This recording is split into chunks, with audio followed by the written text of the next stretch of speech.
Buenas tardes, bienvenidos. Estamos de vuelta en estos video podcasts de la región olmeca de Veracruz, donde estamos platicando con estos invitados a los que hemos denominado embajadores honorarios de la región olmeca de Veracruz, que mediante su actividad, sus proyectos, sus oficios, se encargan de integrar, de enriquecer y de promover los valores de nuestra hermosa región olmeca de Veracruz por el mundo.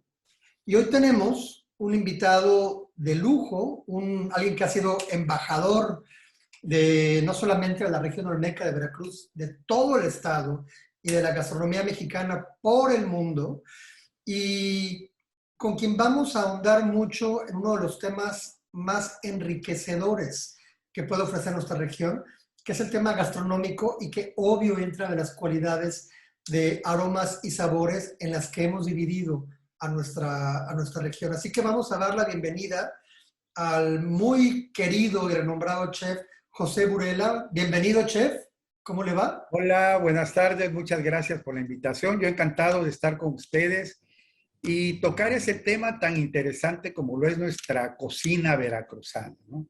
Y muy particularmente enfocarnos el día de hoy hacia la gastronomía de la región olmeca, que es el sur de nuestro estado.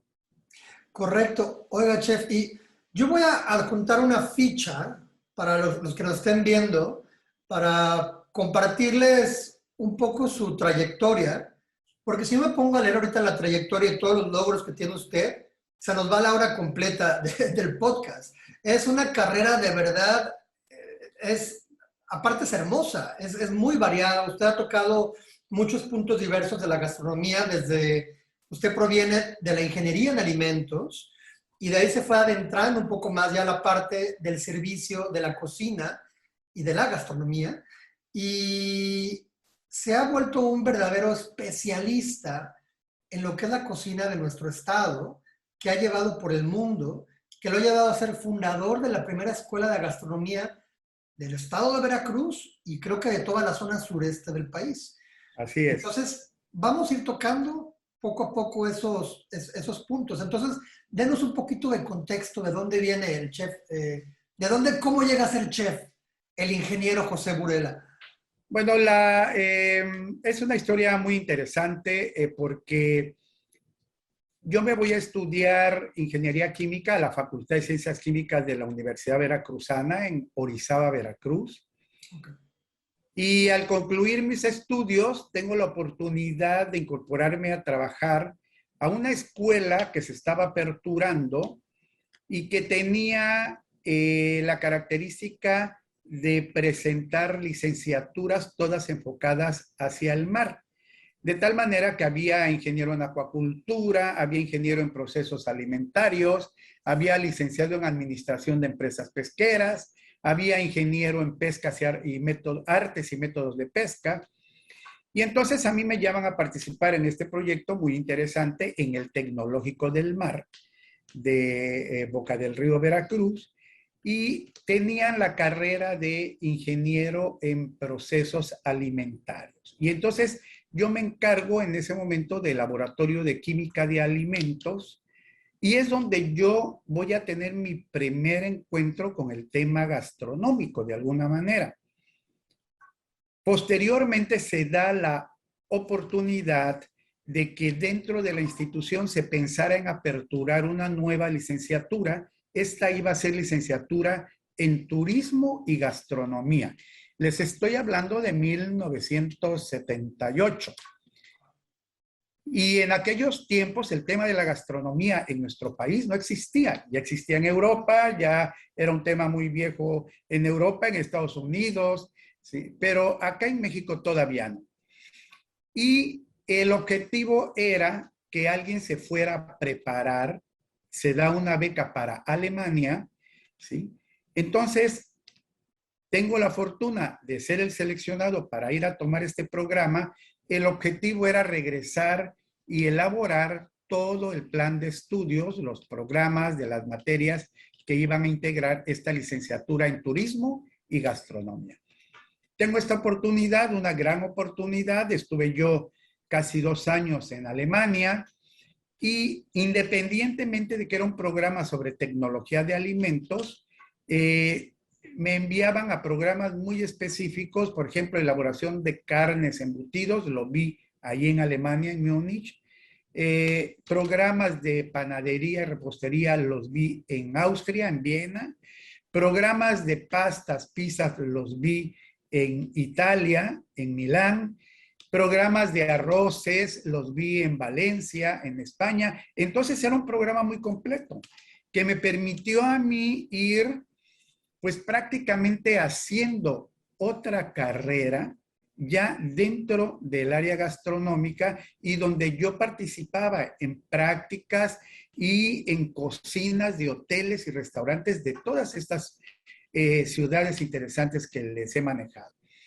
Entonces, ahí es donde yo entro ya de lleno a este tema y regreso a México con la intención, obviamente, de elaborar estos programas para aperturar la carrera, pero lamentablemente se da un cambio sexenal, sale el presidente que estaba, entra uno nuevo y el nuevo director, hay cambios en todos los niveles.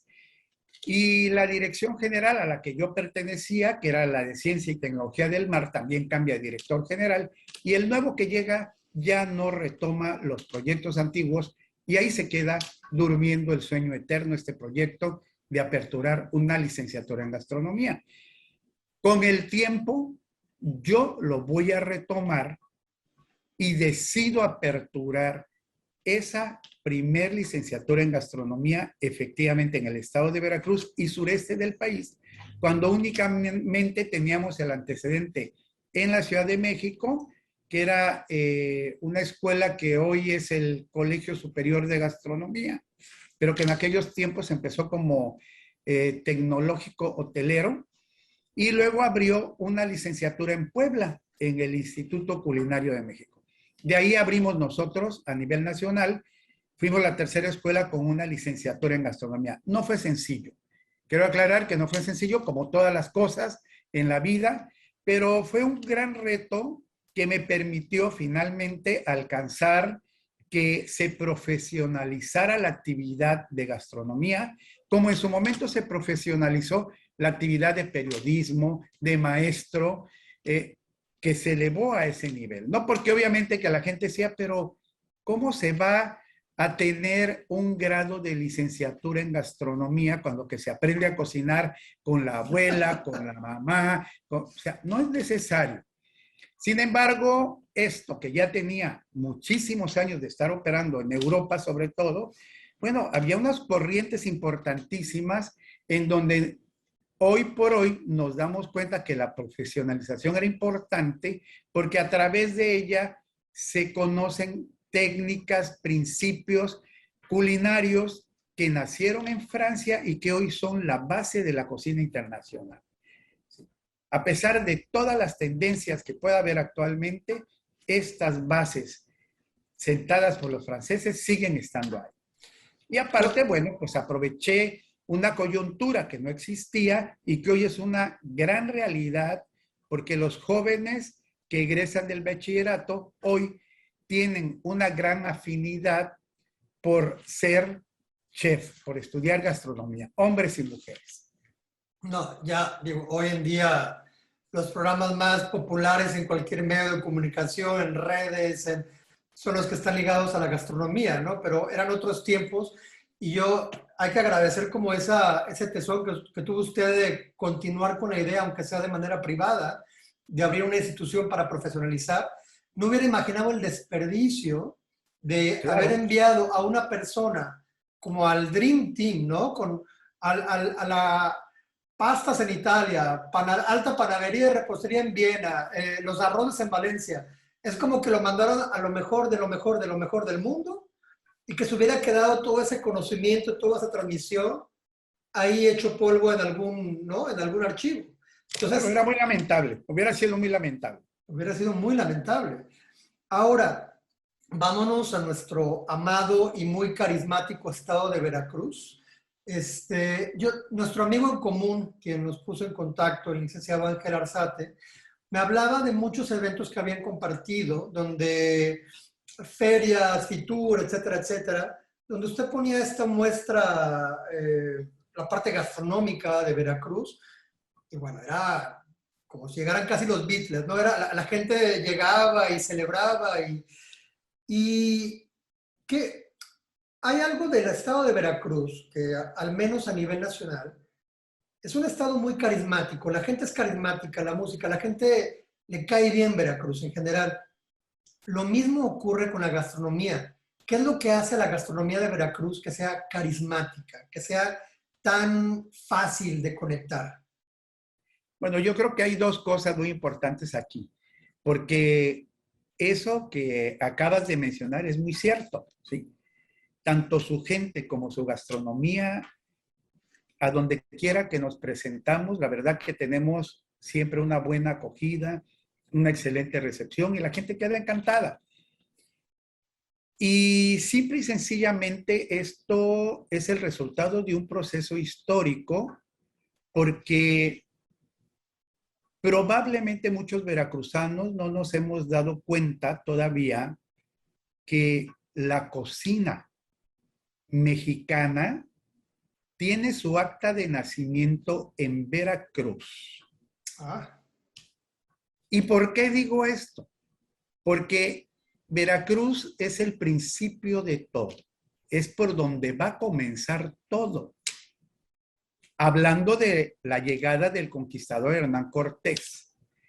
Pero si nos vamos a los tiempos lejanos de las antiguas civilizaciones, también quiero decirles que Veracruz es el principio de todo, justamente con la cultura, con la civilización olmeca. Cuna de la cultura madre, que es la primer gran civilización que se va a dar en todo el país. Y de ahí se van a derivar todas las grandes civilizaciones que vendrán a continuación, la maya, las del estado de Oaxaca, las de teotihuacanos en el centro y el Valle de México, los mismos aztecas, ¿sí? Todas estas culturas, todas estas grandes civilizaciones que van a tener lugar en Mesoamérica, esto es del centro del país hacia el sur, porque del centro del país hacia el norte era Aridoamérica, y ahí no teníamos más que tribus nómadas, ¿sí?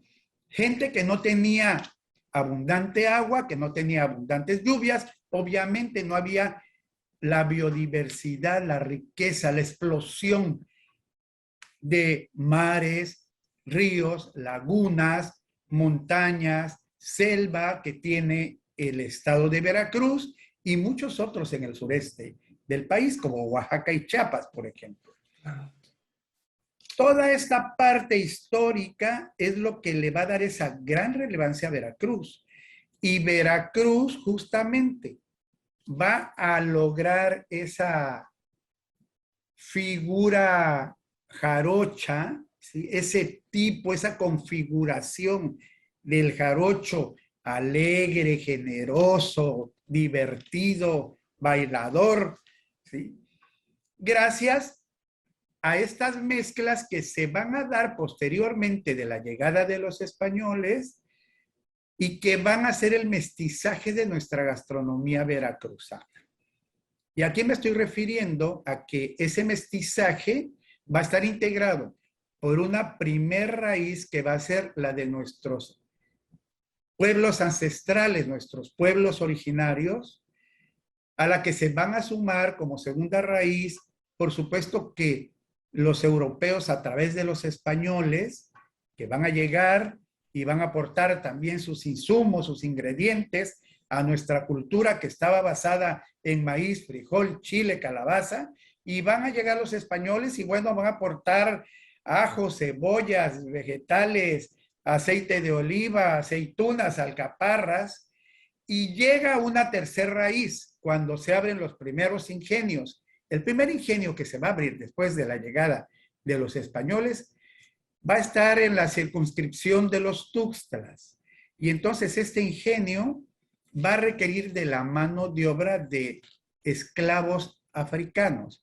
Y es donde van a llegar esos primeros contingentes de negros africanos a el estado de Veracruz y ellos van a dar esa configuración, esa tercera raíz de lo que es el jarocho actual, el color de su piel, el cabello chino, la alegría, los bailes, los mismos rituales, la magia que envuelve a la zona olmeca, ¿sí? Catemaco, los chaneques de la región de los Tuxtlas.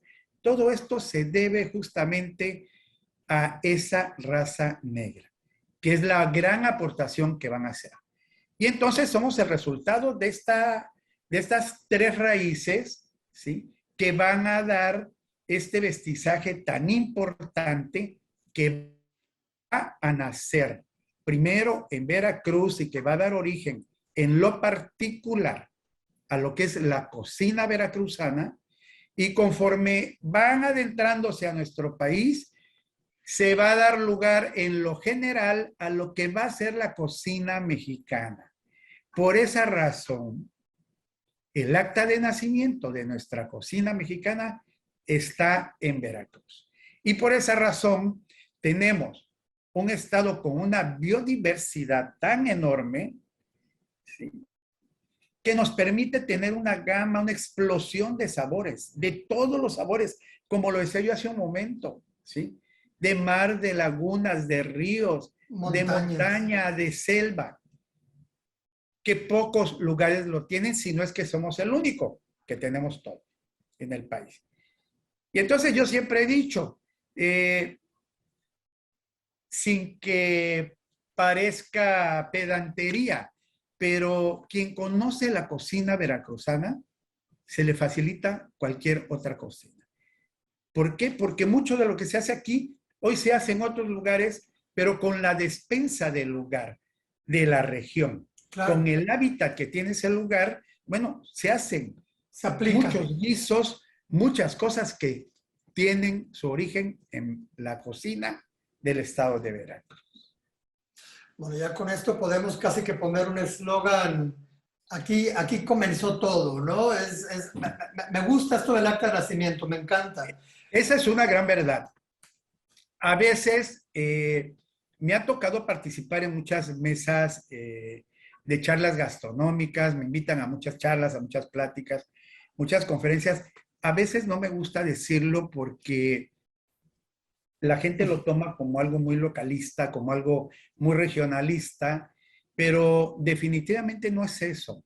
Es la historia. Esto hay un antecedente histórico real, ¿sí? Y Veracruz no tan solo es una tierra con grandes bellezas naturales y con una gran historia.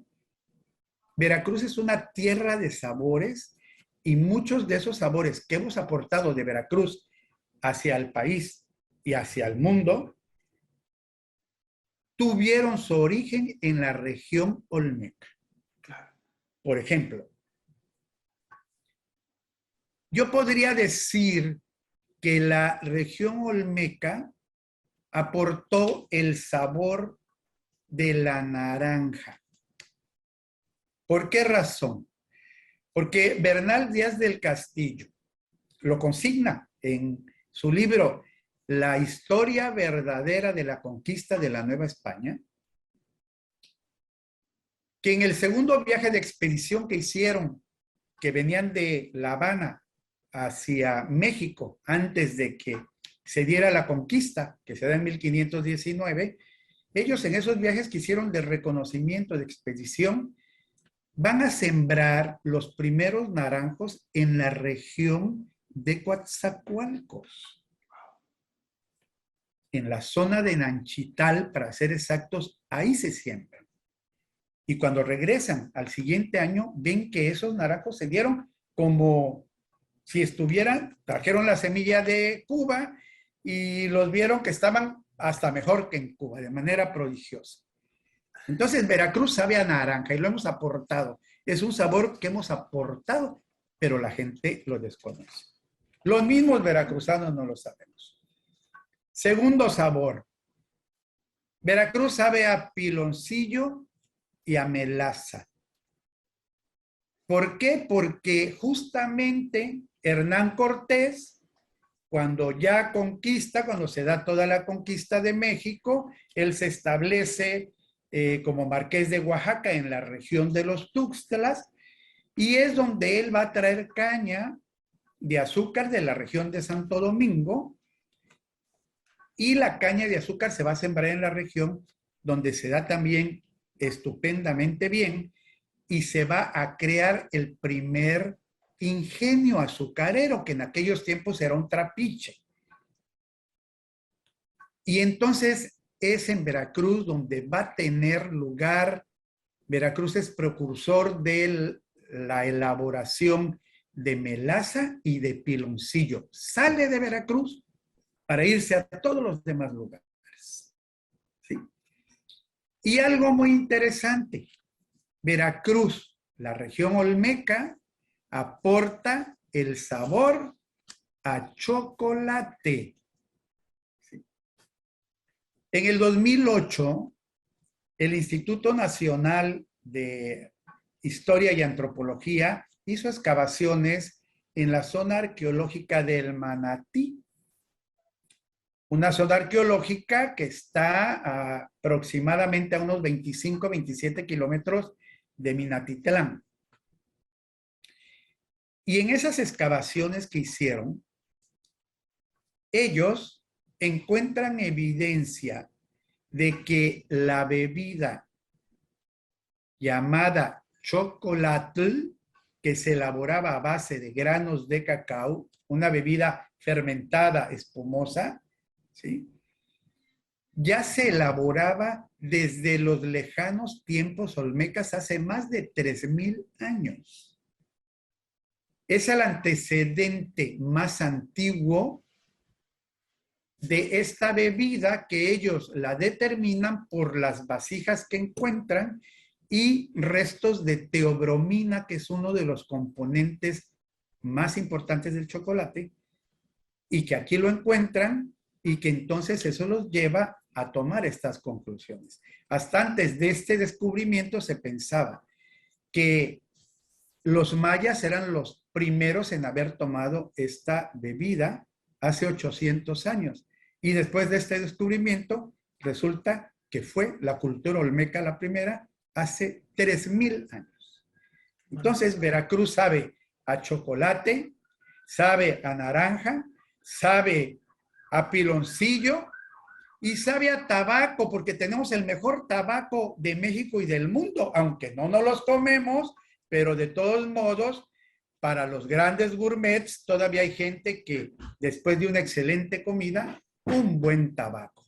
Y nuestro tabaco de la región de San Andrés, que es un tabaco que se cultivó de manera ancestral, ¿sí?, es el mejor tabaco de México y uno de los más apreciados en el mundo.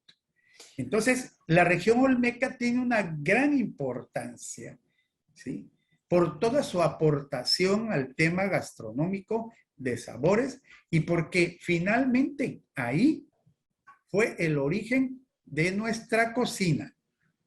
La cocina veracruzana tiene su origen desde esos lejanos tiempos olmecas, en donde su comida era a base de maíz, frijol, chile, calabaza, yuca, ¿sí? Había yuca ya también. Y la enriquecían con especies de agua dulce, como eran tortugas, como eran mayacastes, como era el bobo, ¿sí?, especies que ya prácticamente están en vías de extinción, ¿sí?, pejelagartos también. Entonces, todo esto se enriquecía, y ya también ellos consumían desde aquellos años, que también aparecen en estas excavaciones del Manatí, huesos de jobo y de nanche. Así que ellos ya lo consumían como fruta o en agua, ¿sí? Entonces son productos ancestrales muy antiguos que ya los consumíamos dentro de la cocina veracruzana hace más de 3,000 años. Ese es nuestro origen y ese es el principio. Chef, usted, ya que me comentaba de toda esta enorme trascendencia no solamente del estado de Veracruz, sino la región olmeca, hay una enorme sabiduría en todos de la tierra, ¿no? Que ha generado a través de tantos años con alimentos bases tan importantes. Y por supuesto que se ha ido enriqueciendo con la técnica y con la incursión de los españoles, de los africanos. Y a mí me ha tocado ir paseando por el río, por Minatitlán, y que nos enseñaran, ¿no?, los campos de cítricos y luego ir a los mercados y ver ese festival. Es como, no solamente la parte histórica, sino cómo la tierra abrazó muy bien esos productos y obviamente los habitantes, que hasta la fecha siguen siendo eje central de nuestro consumo, no solamente de los grandes restaurantes, del día a día. Sí es. La verdad es de que si hablamos de nuestra biodiversidad y nuestra riqueza de flora, de fauna, sobre todo esta región selvática, la región olmeca justamente del estado de Veracruz es muy importante, es muy pródiga, es muy pródiga. A mí me encanta visitar estos mercados, ¿sí? Los mercados de Minatitlán, por ejemplo. Son maravillosos. Maravillosos. Y encuentra uno lo de temporada y frutas y productos que a veces con el tiempo parece que van a desaparecer, como el caimito, como el zapote domingo, ver todavía esa papayita cimarrona, una redondita pequeña, o sea, eso ya no se ve prácticamente en las grandes ciudades, ¿sí? Ni en los supermercados, nunca, ¿sí? Pero si vamos a... Perdón, adelante, termine. Pero si vamos a estos mercados que todavía están ahí y que son maravillosos, podemos encontrar todavía esa tradición que no se pierde. Particularmente hablando de Minatitlán, me encanta uno de esos mercados, ¿sí? En donde voy y me voy a encontrar al vendedor de popo, ¿sí? Ahí a las afueras o a la entrada, ¿sí? Y para la gente que nos está escuchando y que se pregunta qué es el popo, es una bebida a base de cacao, arroz, canela, sí, por supuesto azúcar, pero lleva un bejuco, ¿sí? Un bejuco que, bueno, en algunas regiones le llaman cocolmeca, en otros le llaman ixquiote, axquiote, chompipi, con todos esos nombres me los he encontrado. Pero que además, cuando yo quiero hacer popo, que es esta bebida que se va a hacer mezclando granos tostados y molidos de cacao con arroz, con canela y con el bejuco cocolmeca, que lo que va a lograr es que cuando yo la bata con un molinillo, esta bebida se va a convertir en espuma y me sirven en una jícara la espuma.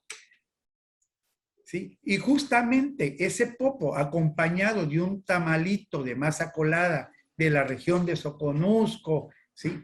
Es excelente, ¿no? Son como socios de mesa, ¿no? De desayuno, el popo y su tamalito. Sí, el maridaje perfecto, diríamos. Sí. Un tamal con el popo, ¿sí? Hablando de nuestra cocina tradicional. Y entonces se encuentra uno de esos mercados llenos de colorido, llenos de verduras, llenos de vegetales, donde podemos encontrar el cilantro criollo, el perejil criollo, la hierbabuena criolla, que con el tiempo se van perdiendo, ¿no?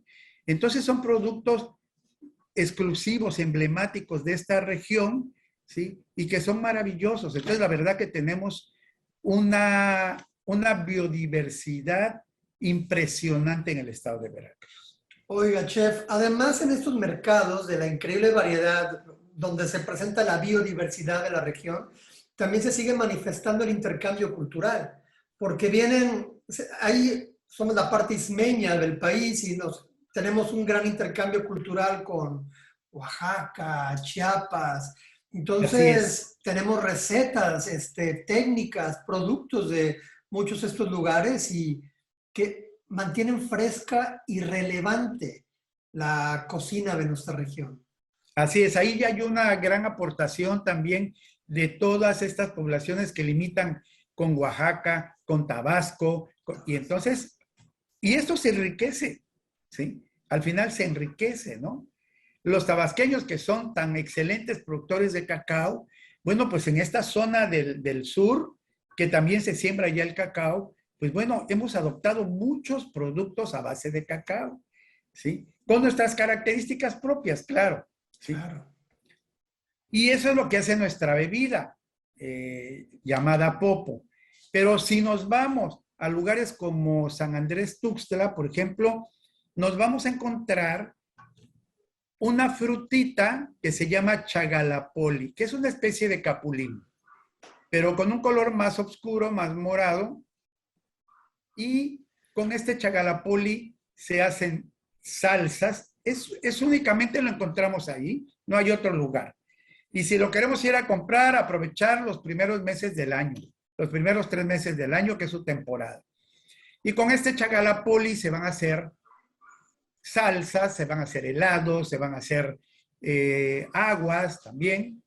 Pero algo que a mí me impresionó en el último recorrido que hice por esta región a principios de año, fue el hecho de que tienen el chagalapoli y tienen otra uvita silvestre que se llama chochogo. Y entonces, actualmente están emprendiendo la elaboración de hacer un vino de mesa, la vinificación con chagalapoli y con chochogo. Entonces, va a ser la región Olmeca la primera región productora de un vino de mesa en el estado de Veracruz, que nos puede sonar extraño porque no tenemos el clima adecuado para el cultivo del tipo de vid que se requiere para fabricar vino, pero que aquí tenemos ese microclima que sí lo permite en esta zona, ¿sí? Y entonces, bueno, ya tenemos, ¿sí?, en esta región que este cultivo se está haciendo ya de manera intensiva, se está rescatando porque se estaba perdiendo y obviamente que se está elaborando ya un producto, ¿sí?, que ya tiene en este momento en barrica casi 6 meses y están por sacarlo al mercado. Yo me acabo de enterar de esto, Che. Me encanta que me lo comente porque tuvimos también una conversación maravillosa con un gran personaje, don Wenceslao Duarte, quien es un productor de café en la Sierra de Santa Marta, en un poblado que se llama Mazumiapan Chico, en el municipio de San Pedro Soteapan. Entonces, bueno, es la parte de la sierra, digamos, que conecta esta parte de la región Olmeca de Veracruz con los Tuxtlas. Ahí está Claro. la reserva de los Tuxtlas. Y él ya me comentaba de esta vid, de esta uva silvestre, de esta producción que están emprendiendo manos indígenas, quienes además están haciendo un tipo de cultivo y tratado muy consciente, porque ellos Así también es. tienen como tarea proteger esa espectacular reserva natural protegida, área protegida, que es la de los Tuxtlas. Y también, digo, esto me da paso yo no sabía hasta hace poquito que también teníamos, por medio de este mismo gran personaje, don Wenceslao, el primer productor de café de la zona, de esta región, que todos estábamos acostumbrados a nuestro increíble café de la alta montaña, de Córdoba, alrededor de Guatepec, Jalapa, Huatusco, sí. exactamente. Pero tenemos un café de altura que ya lo produce también orgánico, manos indígenas, Capel Poti se llama su proyecto, y habla de nuevo de como usted lo dijo, de lo pródiga que es esta región para crecer alimentos. Simplemente a veces se necesita esa mentalidad de quien lo descubre y se anima a hacer todo el procedimiento. Y este amigo ya pasó, ya lo llevaron los colombianos, ya le dieron el curso de cómo cómo tostar, y un barista alemán, y hoy ya tenemos nuestro primer café de la región. Hay que aventurarse, así como hizo usted con la primera escuela de gastronomía. Alguien tiene que aventurarse para sacarle jugo a esta tierra. Claro, claro, yo creo que hoy se cuenta ya con una mayor información que antiguamente no se tenía. Estamos viviendo la era de la comunicación, ¿sí? Y eso nos ayuda muchísimo a emprender, ¿sí?, este tipo de aventuras que hasta hace algunos años nos parecían como imposibles, ¿no? Y yo no dudo que tardemos en cultivar en la región olmeca, si no es que ya se está haciendo en alguna pequeña región, la vainilla, porque ese es otro de los productos emblemáticos del estado de Veracruz, originaria de Papantla, Por ¿sí? supuesto. Ya de la zona sur, pero que es uno de los grandes productos que hemos dado no tan solo a México, sino al mundo, ¿sí? Y entonces seguramente ya en alguna región estarán haciendo algunas pruebas, porque yo ya me encontré inclusive en la región de Comalcalco, en Tabasco, que ya lo están sembrando, ya la están sembrando y ya la están cultivando. En Oaxaca también, ¿sí? Y entonces ya hay ese intercambio de tecnología, porque ellos vienen a la región de Papantla con los expertos y se llevan todo el know-how y allá lo empiezan a aplicar, ¿sí?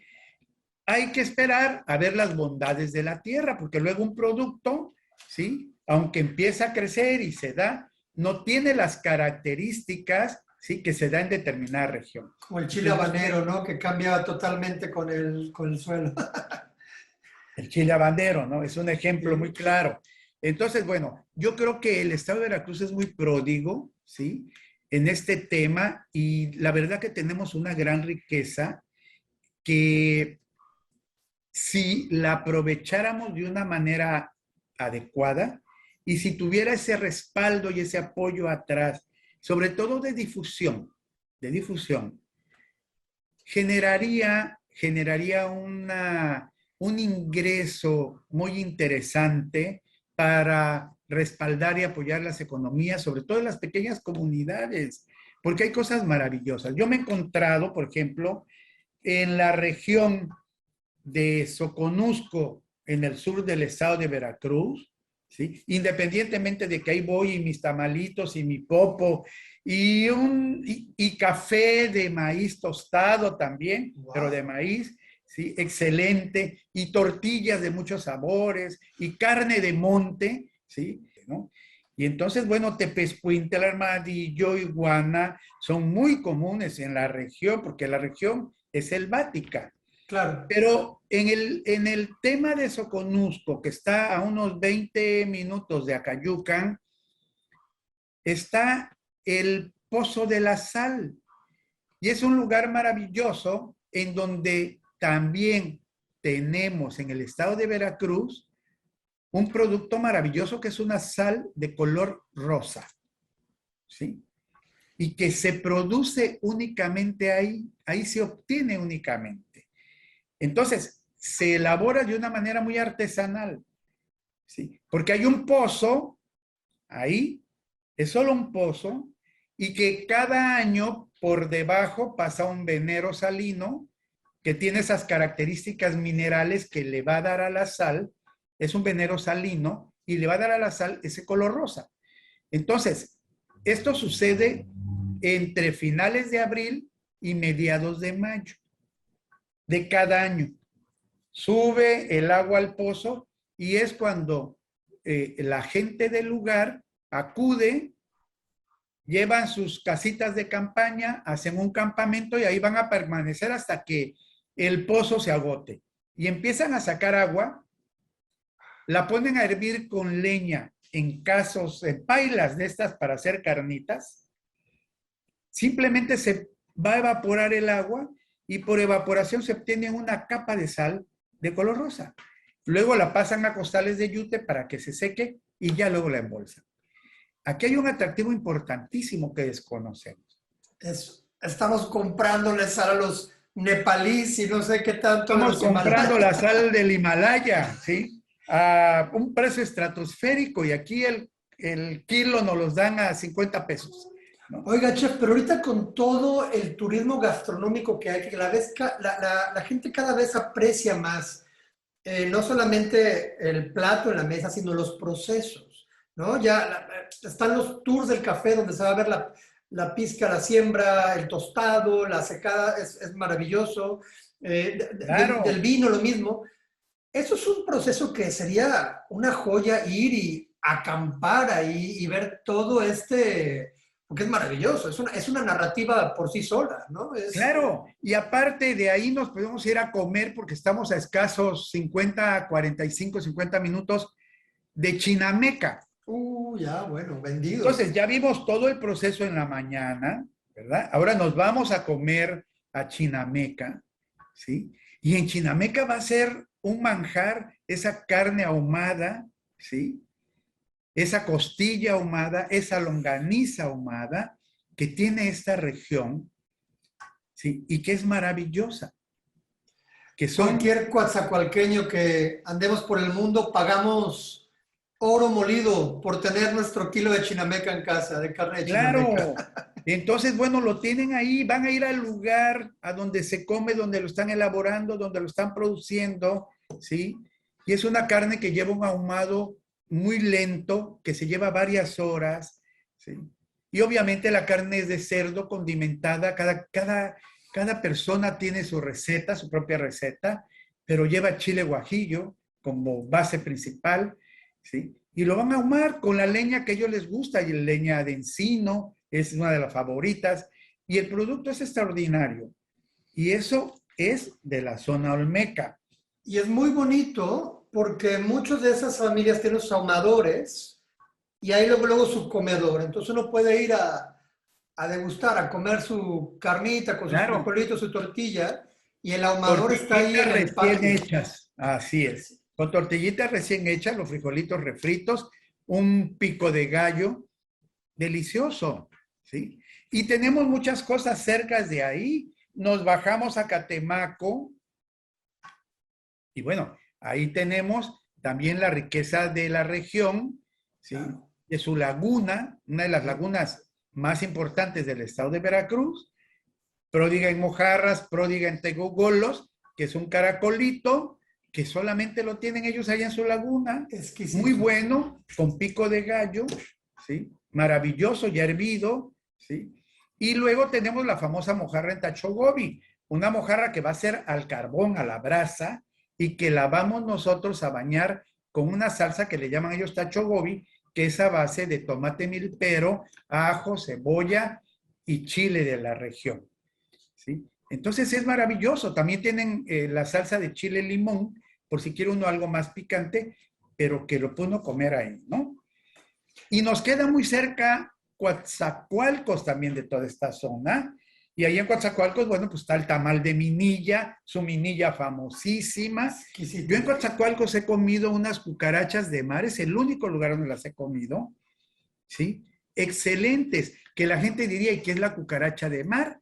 Bueno, es una langosta baby, chiquitita, con la carne Es un igual. nombre más sexy decirle langosta baby, ¿no? Que cucaracha de Así mar. es, langosta baby se oiría mejor. De hecho, la langosta se alimenta con estas cucarachas de mar que le llaman. Y yo creo que las llaman cucarachas porque son más pequeñas, pero la verdad que Claro, no tiene nada que ver con una claro. cucaracha, ¿no?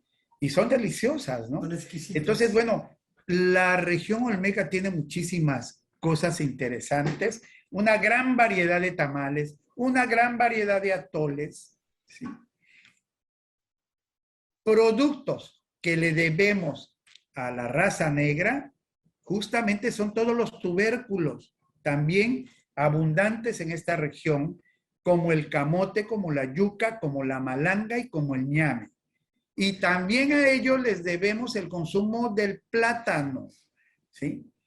El plátano, que es uno de los productos que no pueden faltar en la cocina veracruzana, a ellos se los debemos. Y el consumo de vísceras a través del mondongo, de la famosa pancita, también se lo debemos a ellos. Esa es nuestra cocina veracruzana, Oiga, ¿no? chef, y en el sureste podemos estar en pleno verano a más de 40 grados con humedad y aún así en las casas, en la cocina de esa zona, llegamos a comer al mediodía y hay un puchero con todos esos tubérculos, con todas esas carnes, que sin importar que nos estemos asando y deshidratando de calor, nos comemos ese plato que es rico en proteína, ¿no? Y en carbohidrato. Claro, claro, claro. Y picante aparte. Claro, sí, sí, exquisito. Entonces, la verdad que el consumo de vísceras se lo debemos a ellos, el consumo de plátano. En la zona olmeca todavía lo manejan hecho puré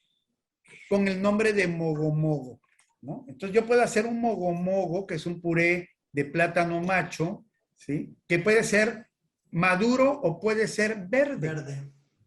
¿sí? Y lo puedo mezclar yo con asientos de chicharrón, ¿sí? Le puedo yo agregar algo de manteca o algo de queso, ¿sí?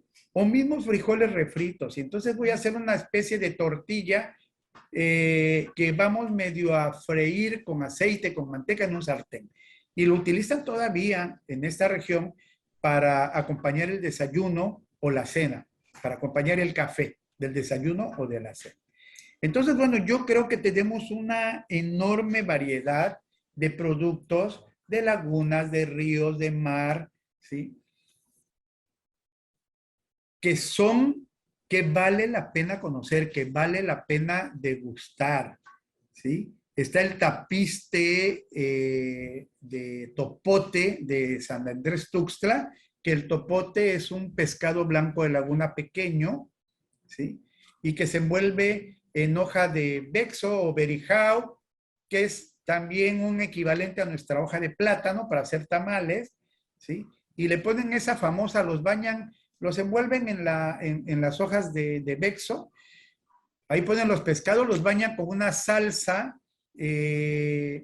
clásica de esta zona de San Andrés, la salsa de tomachile, a base del tomate milpero, el chile serranito verde, ajo, ¿sí?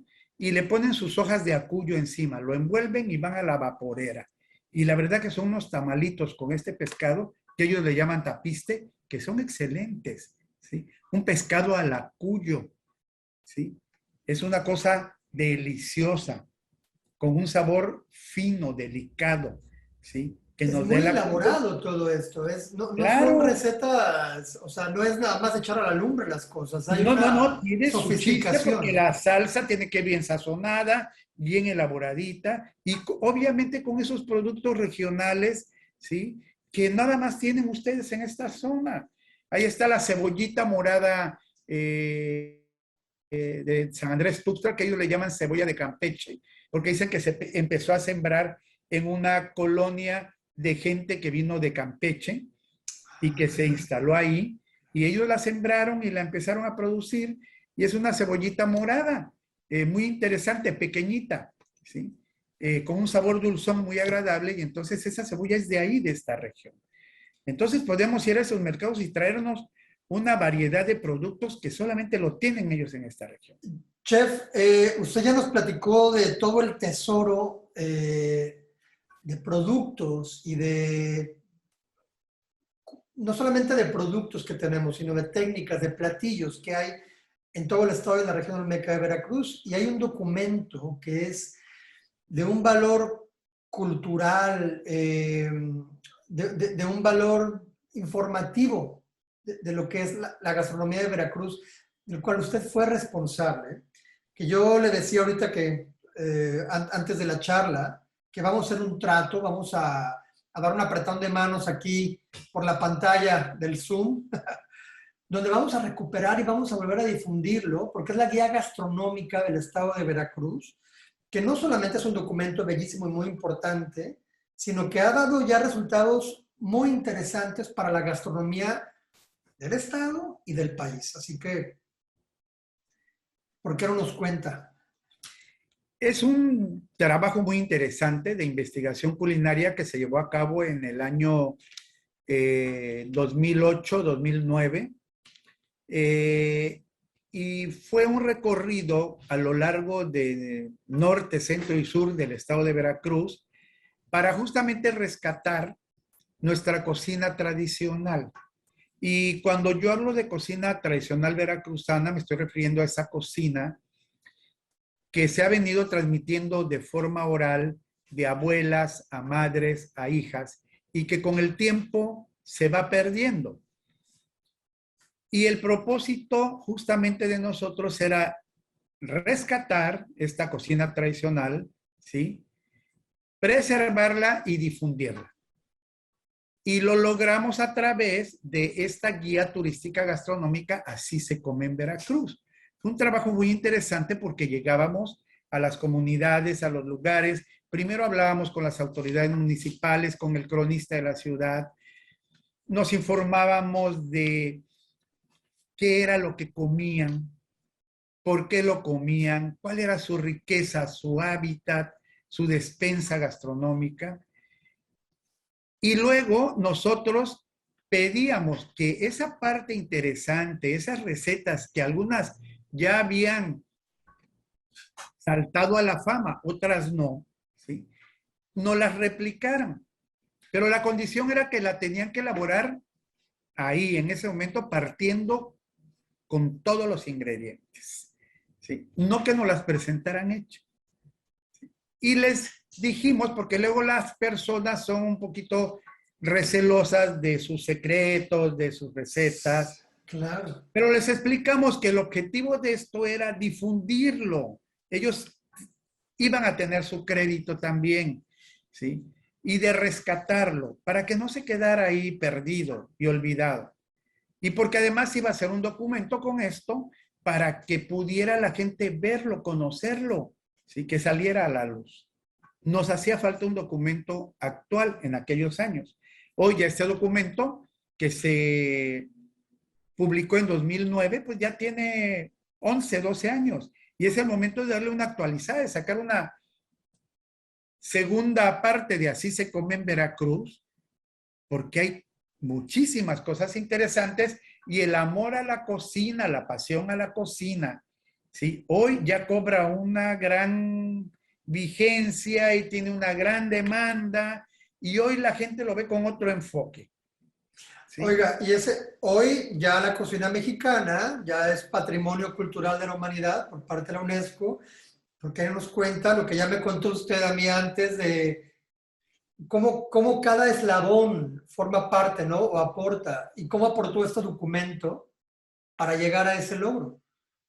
Así es. Aquí habría que, para que quede claro, el tema es de que una asociación civil de académicos que tiene por nombre Conservatorio de la Cultura Gastronómica de México, ¿sí? A la cual pertenezco y soy el delegado del conservatorio para el estado de Veracruz y cuya función de cada uno de nosotros es justamente esto, ¿sí? Rescatar, difundir y salvaguardar esta cocina tradicional, porque es nuestra raíz, ¿sí? Esto va a evolucionar, por supuesto. Tiene que evolucionar, porque si no, no existió. Lo que no evoluciona, no existe. Entonces, partimos de esa cocina tradicional, pero que viene de esta tradición oral de madres, de abuelas, a madres, a hijas, ¿sí? Y que había que rescatarla. Entonces, el conservatorio se da la tarea de llevar este documento de lo que es nuestra cocina tradicional mestiza, ¿sí? Ante la UNESCO para que se le declarara Patrimonio Cultural de la Humanidad. Lo intentaron 2 veces. La primera vez fue en el 2006, ¿sí? Y vino para atrás. En el 2010 lo volvieron a regresar. Y ya en el 2010 se llevó como ejemplo, como paradigma de lo que era nuestra cocina tradicional, a la cocina del estado de Michoacán, la gastronomía del estado de Michoacán. Y en esta ocasión ya le fue concedido este reconocimiento, que somos, por cierto, la única cocina a nivel mundial que tiene este reconocimiento a su cocina, ¿sí? Porque han dado otros reconocimientos, por ejemplo, a la cocina francesa, pero en técnicas culinarias y en que ellos fueron los creadores de los tiempos de un menú. El primer plato, el segundo plato, el segundo... ¿sí? A Japón y al Mediterráneo como cocina saludable, ¿sí? Por lo que aportan y sus ingredientes, pero cocina como tal, por nuestras técnicas ancestrales y vigentes, ¿sí? Por nuestros utensilios privativos de nosotros, ¿sí? Y por esos productos que forman la base de la cocina mexicana, que es maíz, frijol, chile, y que siguen vigente hasta nuestros días, porque así como lo consumían hace más de 500 años, se sigue consumiendo el día de hoy. Y por supuesto nuestra tortilla. La técnica de la nixtamalización, ¿sí? El metate y el molcajete. Todo eso hizo que a nuestra cocina se le diera ese reconocimiento. Y es el momento en que la cocina mexicana salta a primer plano mundial. Pero cada 4 años se tiene que refrendar este reconocimiento de la UNESCO y la UNESCO le pide al conservatorio que ahora logremos que cada estado de nuestro país tenga también un decreto, ¿sí?, de patrimonio cultural estatal, su gastronomía. Y eso nos ha llevado a que los estados de la República empecemos a generar, ¿sí?, toda esa cultura gastronómica. ¿Cuáles son nuestras bases? ¿De dónde venimos? ¿Qué tenemos que pueda dar ese sustento para que mi cocina pueda ser declarada como patrimonio, ¿sí?, cultural del estado? Por supuesto que tenemos estados muy pródigos como Oaxaca, como Chiapas, como Yucatán, como Michoacán, como Veracruz, que no tenemos grandes problemas para poder elaborar el sustento. Pero hay otros estados, sobre todo los del norte del país, que no tienen esa abundancia de agua como la tenemos por acá en el sur y que tienen un clima semidesértico. Y entonces, bueno, tienen que ir generando, ir creando, si es necesario, su propia cultura gastronómica, ¿sí?, para que se puedan declarar patrimonio cultural estatal. Quiero decirle que hago todo este comentario porque el reconocimiento a nuestra cocina mexicana se da en el 2010. Y con esta investigación culinaria que nosotros hacemos en 2008, 2009, ¿sí?, se publica en 2009 y este documento, esta guía turística gastronómica, sirve como sustento, ¿sí? Yo solicito ante el Congreso del Estado que se utilice como sustento para que se decrete a la cocina veracruzana como patrimonio cultural del Estado.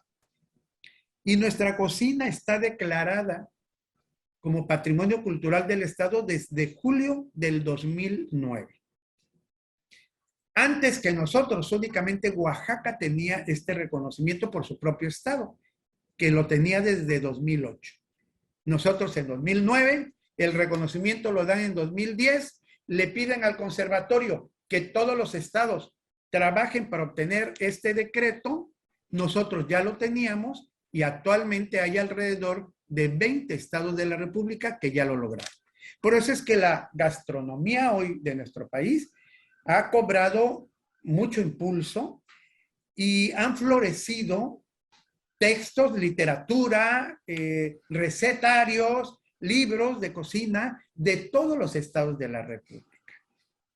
Pero esta guía turística gastronómica que nosotros ahí dejamos y que ojalá y les puedan dar el link a las personas que nos están escuchando para que lo puedan ver, tengan acceso a él, lo tenemos desde 2009 y hoy necesitamos ya, uno de mis proyectos y planes futuros es que en 2022 podamos publicar, ¿sí?, la versión 2 de Así se come en Veracruz. Porque hay muchísimo que se quedó en el tintero, hay muchísimo que actualizar, ¿sí? Y hoy la gastronomía veracruzana también tiene un lugar muy especial dentro de las mejores, como una de las mejores cocinas de nuestro país.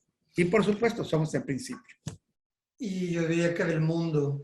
Por supuesto que vamos a compartir esa liga, obviamente vamos a compartir esa liga en el video, en nuestras redes sociales, en la página, y queremos ser parte, de alguna forma, apoyar a la manufactura de la siguiente guía, que no debemos tardarnos mucho más para que salga.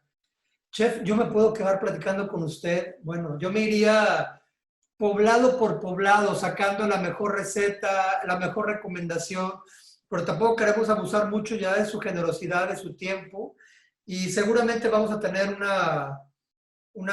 como las películas de los superhéroes, ¿no? La segunda parte, la tercera parte, la cuarta parte de esta charla, que seguramente va a ser de las favoritas, va a ser de las favoritas de todos los que nos ven, y agradecerle porque usted es un auténtico embajador honorario y oficial de la región olmeca de Veracruz, pero de todo el estado y del país.